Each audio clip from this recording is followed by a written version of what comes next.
Good morning again. Paano nga ba gamitin itong option na auto grid sa 3ds Max? So, hindi siya ma-activate kung hindi ka pili ng model dito, no? So, okay, let's start. Mabilisan lang to. So, for example, meron ako ditong isang wall, kumbaga. Tapos, naka-ano siya, naka-slant. For example, ganyan. Parang ganyan. So, mayroon po siyang snap. Parang ganyan, di ba? Okay. So, ito lang technique dito kung paano siya gamitin ng auto grid. Click ko to. Activate yung auto grid. Tingnan mo.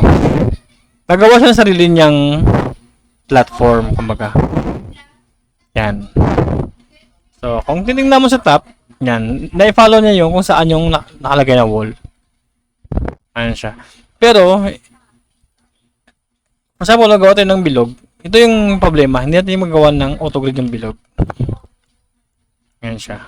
So, try natin Kung saan ka nag-start ng polygon, for example, yan. Hindi na siya mag-auto grid. Pero medyo mahirap. Yan. Ano mo?